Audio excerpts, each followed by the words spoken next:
ಭಯೋತ್ಪಾದನೆಯ ಅಂಗಡಿಯಾಗಿ ಪರಿಣಮಿಸಿದ ಪಾಕಿಸ್ತಾನ ಇದೀಗ ತನ್ನ ಕಳಪೆ ಚಟುವಟಿಕೆಗಳಿಗೆ ಹೊಸ ಮುಖವನ್ನೇ ನೀಡಲು ಮುಂದಾಗಿದೆ. ಪಾಕಿಸ್ತಾನ ಮೂಲದ ಭಯೋತ್ಪಾದಕ ಸಂಘಟನೆ ಜೈಷ್ ಎ ಮೊಹಮ್ಮದ್ ಇದೀಗ ಮಹಿಳೆಯರನ್ನೇ ಗುರಿಯಾಗಿಸಿಕೊಂಡು ಜಗತ್ತೇ ತಲೆಕೆಡಿಸಿಕೊಳ್ಳುವ ಹೊಸ ಕುತಂತ್ರ ರೂಪಿಸಿದೆ. ತುಫತ್ ಅಲ್ ಮುಮಿನತ್ ಎಂಬ ಹೆಸರಿನಲ್ಲಿ ಆನ್ಲೈನ್ ಜಿಹಾದ್ ಕೋರ್ಸ್ ಆರಂಭಿಸಿರುವ ಜೈಷ್ ಇದೀಗ ಮಹಿಳೆಯರ ಮನಸ್ಸಿನ ಮೇಲೆಯೇ ದಾಳಿ ನಡೆಸಲು ತಂತ್ರ ರೂಪಿಸಿದ್ದಾರೆ. ಭಯೋತ್ಪಾದನೆಯ ಈ ಹೊಸ ರೂಪ ಪಾಕಿಸ್ತಾನದ ಕುಸಿತದ ಮತ್ತೊಂದು ಮುಖವನ್ನೇ ತೋರಿಸುತ್ತಿದೆ. ವಿಶ್ವಸಂಸ್ಥೆಯು ಈಗಾಗಲೇ ಜಾಗತಿಕ ಉಗ್ರಗಾಮಿ ಸಂಘಟನೆ ಎಂದು ಘೋಷಿಸಿರುವ ಜೈಷ್ ಎ ಮೊಹಮ್ಮದ್ ಭಾರತ ಸೇರಿದಂತೆ ಅನೇಕ ದೇಶಗಳಲ್ಲಿ ರಕ್ತಪಾತ ಉಂಟುಮಾಡಿದ ಭಯೋತ್ಪಾದಕ ಸಂಘಟನೆ. ಇದೇ ಸಂಘಟನೆ 2019ರ ಪುಲ್ವಾಮಾ ದಾಳಿಯ ಹಿಂದಿನ ಕರಾಳ ಹಸ್ತವಾಗಿತ್ತು. ಇಂತಹ ಸಂಘಟನೆ ಇದೀಗ ಮಹಿಳೆಯರನ್ನ ಉಗ್ರತೆಯ ಹಾದಿಗೆ ಎಳೆಯುವ ಪ್ರಯತ್ನ ಕೈಗೊಂಡಿದೆ ಎಂಬುದು ಪಾಕಿಸ್ತಾನದ ನೈತಿಕ ಪತನದ ನಿಜವಾದ ದೃಶ್ಯ. ಜಮಾತ್ ಉಲ್ ಮುಮಿನತ್ ಎಂಬ ತನ್ನ ಮಹಿಳಾ ಘಟಕವನ್ನ ಬಲಪಡಿಸಲು ತುಫತ್ ಅಲ್ ಮುಮಿನತ್ ಹೆಸರಿನ ಆನ್ಲೈನ್ ತರಬೇತಿ ಕೋರ್ಸ್ ಪ್ರಾರಂಭವಾಗಿದೆ. ಈ ತರಬೇತಿಗೆ 500 ಪಾಕಿಸ್ತಾನಿ ರೂಪಾಯಿ ಶುಲ್ಕ ನಿಗದಿಪಡಿಸಲಾಗಿದೆ ಎಂಬುದು ಆಶ್ಚರ್ಯಕರ ಸಂಗತಿ. ಅಂದರೆ ಉಗ್ರತೆಯನ್ನೇ ಪಾಕಿಸ್ತಾನದಲ್ಲಿ ವಾಣಿಜ್ಯ ಮಾದರಿಯನ್ನಾಗಿ ಮಾರಲಾಗಿದೆ.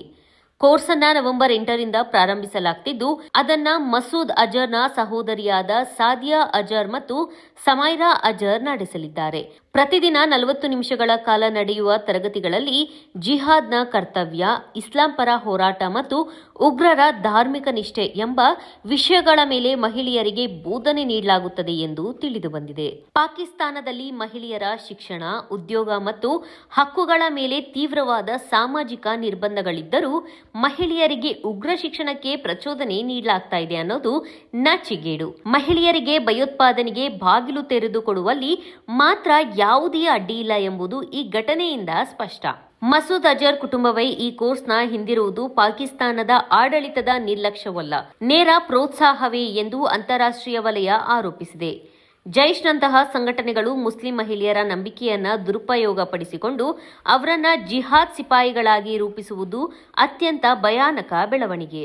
ಪಾಕಿಸ್ತಾನದ ಬಳಿ ತನ್ನ ದೇಶದ ಪ್ರಗತಿಗೆ ಹಣ ಇಲ್ಲದೆ ಹೋದರೂ ಅಲ್ಲಿನ ಸರ್ಕಾರ ಭಯೋತ್ಪಾದನೆಗೆ ಹಣಕಾಸು ಪೂರೈಕೆ ನಿಲ್ಲಿಸಲಿಲ್ಲ ಅನ್ನೋದು ಹಾಸ್ಯಾಸ್ಪದ. ಈ ಘಟನೆ ಇದನ್ನ ಮತ್ತೊಮ್ಮೆ ಸಾಬೀತುಪಡಿಸಿದೆ. ರಾಷ್ಟ್ರದ ಕೇಡಿಗೆ ಕಾರಣವಾಗಿರುವ ಇಂತಹ ಸಂಘಟನೆಗಳು ಘೋಷಿಸುವ ಪಾಕಿಸ್ತಾನಕ್ಕೆ ಅಂತಾರಾಷ್ಟ್ರೀಯ ಸಮುದಾಯದಿಂದ ತೀವ್ರ ಖಂಡನೆ ವ್ಯಕ್ತವಾಗ್ತಿದೆ. ಸ್ವಂತ ಭೂಮಿಯನ್ನೇ ಉಗ್ರರ ಪಾರಂಪರ್ಯ ಶಾಲೆಯನ್ನಾಗಿ ಮಾಡಿರುವ ಪಾಕಿಸ್ತಾನ ಈಗ ಮಹಿಳೆಯರ ಮನಸ್ಸಿನಲ್ಲೂ ವಿಷಬೀಜ ಬಿತ್ತುವ ಹೀನ ಕೃತ್ಯಕ್ಕೆ ಕೈ ಹಾಕಿದೆ. ಒಟ್ಟಾರೆ ಪಾಕಿಸ್ತಾನದ ಈ ನಿಷ್ಕೃತ್ಯ ಕೇವಲ ದಕ್ಷಿಣ ಏಷ್ಯಾದಷ್ಟೇ ಅಲ್ಲ, ವಿಶ್ವ ಶಾಂತಿಗೆ ಅಪಾಯದ ಸಂಕೇತವಾಗಿದೆ. ಮಹಿಳೆಯರನ್ನೇ ಭಯೋತ್ಪಾದನೆಯ ಆಯುಧವನ್ನಾಗಿ ಬಳಸುವ ರಾಷ್ಟ್ರದ ನೈತಿಕತೆ ಕುಸಿದರೆ ಅಂತಾರಾಷ್ಟ್ರದಿಂದ ಶಾಂತಿಯ ನಿರೀಕ್ಷೆ ಮಾಡುವುದು ವ್ಯರ್ಥ. ಪಾಕಿಸ್ತಾನ ಇಂದು ತನ್ನದೇ ನಿರ್ಮಿತ ಉಗ್ರದ ಬಲೆಗೆ ಸಿಕ್ಕಿಕೊಂಡಿದೆ. ಈಗ ಅದರಿಂದ ಮುಕ್ತಿಯಾಗುವುದು ಅದರ ಕೈಯಲ್ಲಿಲ್ಲ.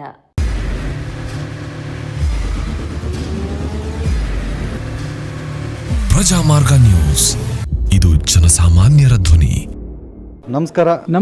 ನೀವು ನೋಡ್ತಾ ಇದ್ದೀರಾ ಪ್ರಜಾಮಾರ್ಗ ನ್ಯೂಸ್. ರಾಷ್ಟ್ರದ, ರಾಜ್ಯದ, ರಾಜಕೀಯದ ಬಗ್ಗೆ ಹೆಚ್ಚಿನ ಸಿನಿಮಾ ಅಪ್ಡೇಟ್ಗಳಿಗಾಗಿ ಫಸ್ಟ್ ಲೈಕ್ ಮಾಡಿ, ಸಬ್ಸ್ಕ್ರೈಬ್ ಆಗಿ, ಹಾಗೆ ಫಾಲೋ ಕೂಡ ಮಾಡಬೇಕು.